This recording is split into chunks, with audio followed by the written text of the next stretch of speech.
Sir ఇది కృష్ణారెడ్డి గారు ఇప్పుడు రెండు మొదట్లో 2018లో స్టార్ట్ చేశారు. ఇది 2025. ఫస్ట్‌లో ఎలా ఉంది అంటే ఆడవాళ్ళ కోరికలు ఎలా ఉన్నాయి? ఇప్పుడు ఎలా ఉన్నాయంటారు? మొట్టమొదట్లో ఎలా ఉన్నాయి? ఇప్పుడు ఎలా ఉన్నాయంటారు?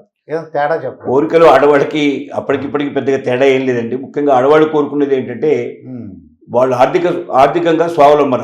అంటే ఒక పురుషుడి దగ్గరికి నేను చేరినప్పుడు ఇక మళ్ళీ సెకండ్ లైఫ్ తర్వాత ఇంకో థర్డ్ లైఫ్ అనేది లేదు కాబట్టి నా జీవితంలో నేను మరణించేదాకా నేను ఆర్థికంగా నా అవసరాల కోసం ఇంకా ఎవరి మీద ఆధారపడకుండా, ఎందుకంటే తల్లిదండ్రి కానీ పిల్లలు కానీ ఇంకెవరి నుంచి కూడా ఏ రకంగా అవకాశాలు ఉండవు. ఇక ఒకసారి వాళ్ళ జీవితంలో ఇంకొక పురుషుడితో వాడి జీవితం పంచుకోవడానికి సిద్ధపడ్డప్పుడు కుటుంబం కూడా దూరం చేసే అవకాశాలు చాలా ఎక్కువ ఉంటాయి.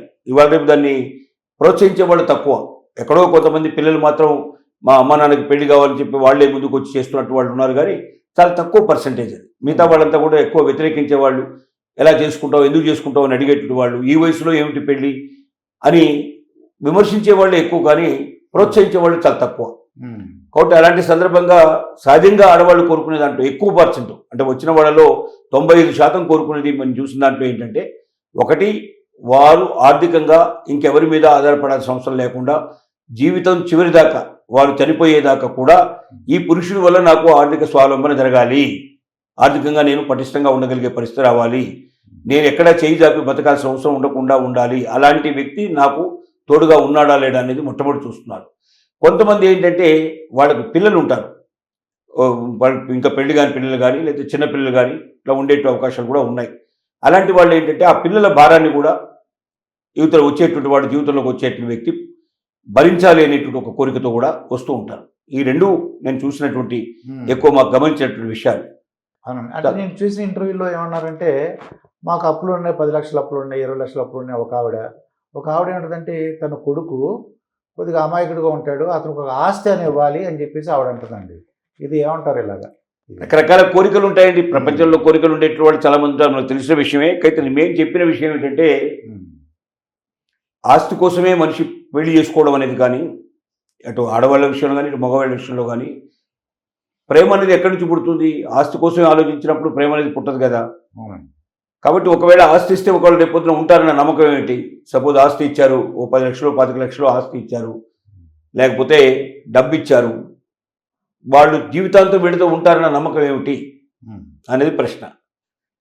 సో అలాగే మీరు ఏమి ఇవ్వకుండా మేము జీవితంలోకి వచ్చాక కొన్నాళ్ళు మమ్మల్ని వాడుకొని పంపించేస్తారేమో అన్నట్టు భయం వీళ్ళ వైపు కూడా ఉంటుంది. ఎందుకంటే ఇది జీవితంలో ప్రథమార్థంలో జరిగేటువంటి వివాహం కాదు, ఇది ద్వితీయార్థంలో జరిగేటువంటి వివాహం. 50 ఏళ్ళ తర్వాత మగాళ్ళు, 35-40 ఏళ్ళు దాటిన తర్వాత ఆడవాళ్ళు సహజంగా దీంట్లోకి ఎక్కువ మంది వస్తుంటారు. మేము చెప్పిన విషయం ఏంటంటే, మీరు ఏదైనా సరే ఉమ్మడిగా ఏదైనా ఆస్తి పురుషుడు ఇవ్వాలనుకుంటే జాయింట్ రిజిస్ట్రేషన్ చేసుకోండి. ఇద్దరి పేరు మీద రిజిస్ట్రేషన్ చేసేసుకుంటే ఒకరు సంబంధం లేకుండా ఇంకొకరు దాన్ని అమ్మడానికి కానీ, ఒకరి సంతకం లేకుండా ఇంకొకరు దాన్ని ఇవ్వడానికి కానీ అవకాశాలు ఉండవు. అప్పుడు ఏమవుతుందంటే, ఆ ఆస్తి ఉమ్మడి ఆస్తి కాబట్టి ఇద్దరికి ఒక నమ్మకం ఉంటుంది. ఈ ఆస్తి ఇద్దరి పేరు మీద ఉంది, ఈ ఆస్తి ఆవిడకే పూర్తిగా ఇచ్చినట్టు కాదు, నా పేరు మీద కూడా ఉంది. రేపు పొద్దున నేను ఒకవేళ ఆవిడ వెళ్ళిపోవడానికి సిద్ధపడ్డట్టయితే ఈ ఆస్తి ఆవిడకి రాదు, అలాగే తనకి కూడా పోదు అనేట్టు భయంతో ఇద్దరు ఆస్తి కోసం ఉన్న ఆగిపోయేటువంటి అవకాశాలు ఉంటాయి. లేదా డబ్బు ఏదైనా ఉంటే జాయింట్ అకౌంట్లో వేసుకోండి, ఇద్దరు కలిసి ఇద్దరు సంతకం పెడితేనే కానీ డబ్బు వచ్చేట్టుగా జాయింట్ అకౌంట్లో వేసుకోండి. అప్పుడు ఒకరి మీద ఒకరికి నమ్మకాలు ఉంటాయి, ఒక భద్రత ఉంటుంది, ఇద్దరికీ ఒక భద్రత ఉంటుంది.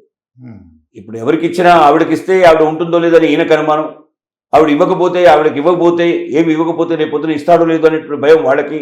ఇలాంటి భయాలు ఉండకుండా ఉమ్మడిగా జాయింట్గా ఎప్పుడైతే రిజిస్ట్రేషన్ చేసుకున్న ఆస్తుల్ని, లేకపోతే జాయింట్ అకౌంట్లో పెట్టుకున్న డబ్బుని, అప్పుడు ఇద్దరికి ఒక భద్రత ఉంటుందనేటువంటి సూచన మేము చేసిన తర్వాత చాలామంది ఆ పద్ధతిలో చేయడం ప్రారంభించారు. అది ఇప్పుడు బాగా రాణిస్తోంది. ఆ రకమైన పద్ధతి బాగా నప్పింది, దానివల్ల కొంచెం సక్సెస్ రేట్ ఎక్కువ పెరిగింది.